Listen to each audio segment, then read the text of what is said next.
क्या आप जानते हैं कि मेवात क्षेत्र, जिस पर मिनी पाकिस्तान होने का आरोप लगाया जाता है, उसका एक गौरवशाली अतीत था। मेवात के मूल निवासी माने जाने वाले मेव समुदाय चंद्रवंशी और सूर्यवंशी क्षत्रिय थे।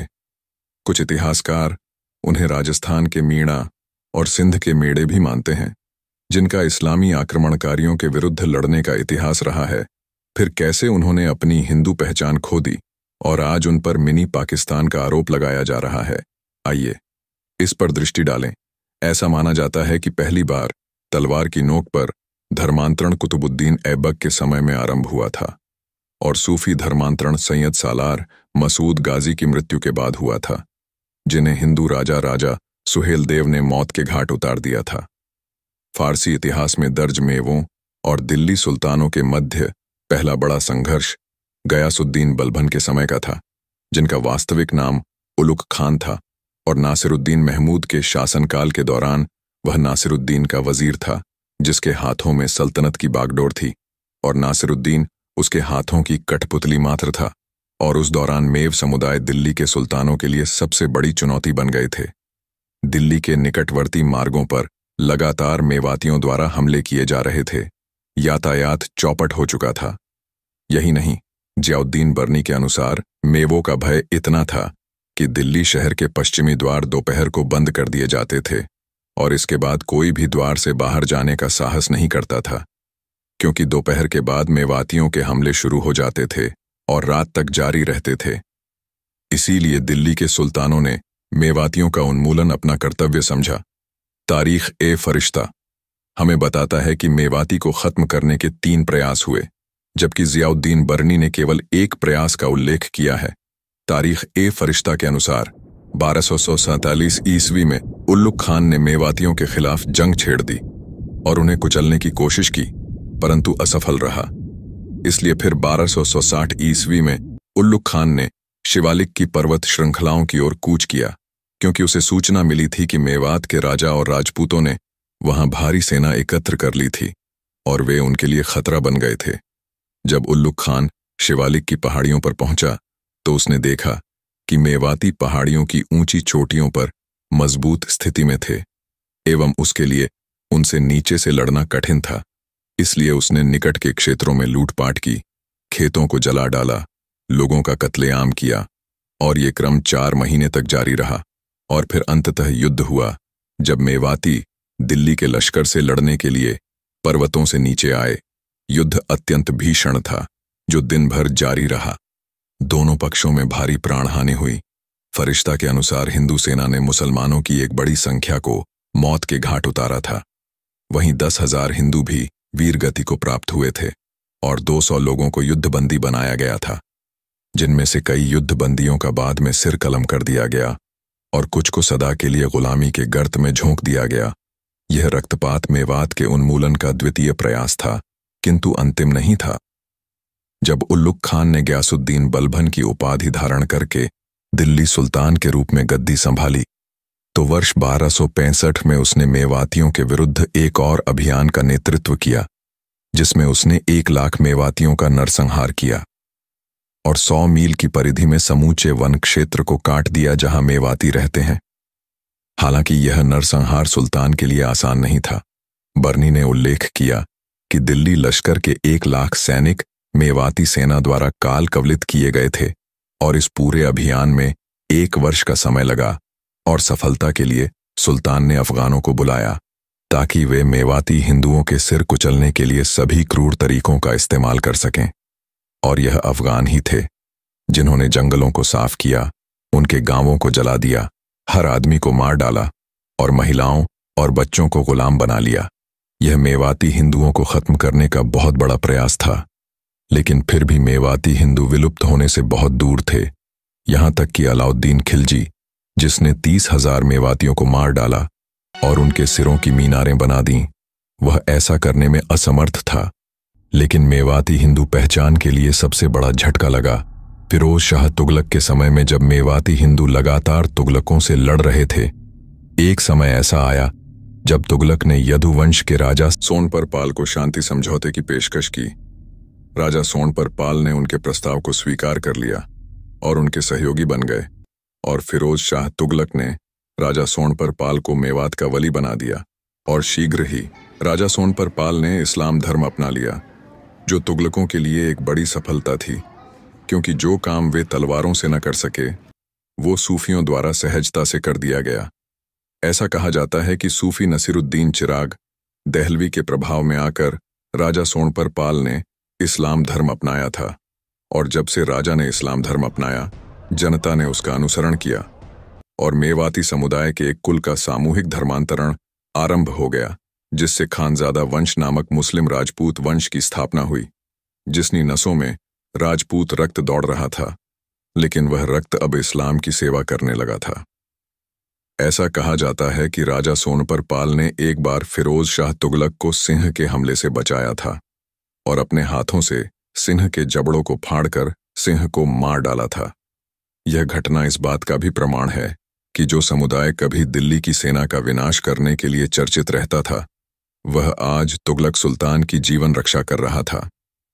बहुत शीघ्र ही हमने देखा कि राज्याभिषेक के दौरान खानजादा राजपूत मस्जिदों का निर्माण करा रहे थे और इस्लाम के प्रचार प्रसार के वाहक बन गए थे। यद्यपि मेवाती मुसलमान बन गए और तुगलकों के सहयोगी बन गए, वे हर इस्लामी शासक के लिए मुसलमान नहीं थे।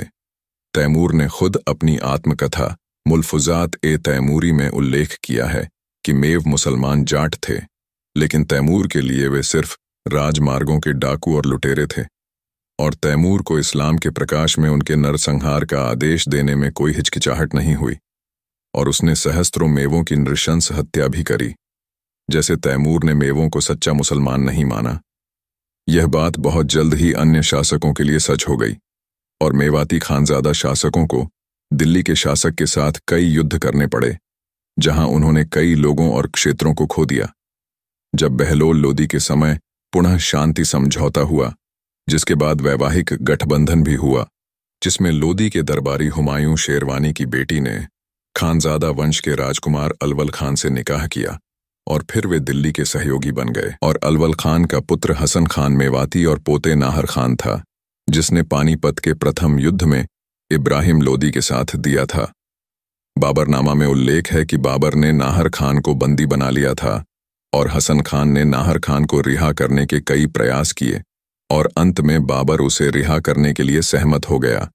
लेकिन आखिरी समय में बाबर को खबर मिली कि हसन खान मेवाती राणा सांगा से जा मिले हैं, और अंततः हसन खान खानवा के युद्ध में बाबर की सेना द्वारा मारे गए, जिसके बाद नाहर खान बाबर के समक्ष समर्पण कर दिया। कुछ इतिहासकार और साहित्यकार यह दावा करते हैं कि हसन खान देशभक्ति का प्रतीक थे, क्योंकि उन्होंने विदेशी आक्रमणकारियों का विरोध किया था और मुसलमान होने के पश्चात महाराणा सांगा का साथ दिया, जबकि बाबर उनसे मैत्री करना चाहता था। परंतु यह कथन अनेकों ऐतिहासिक तथ्यों को नजरअंदाज करता है, जैसे कि बाबर को समरकंद बुखारा में अनेकों बार उसके अपने संबंधियों द्वारा पराजित किया जा चुका था।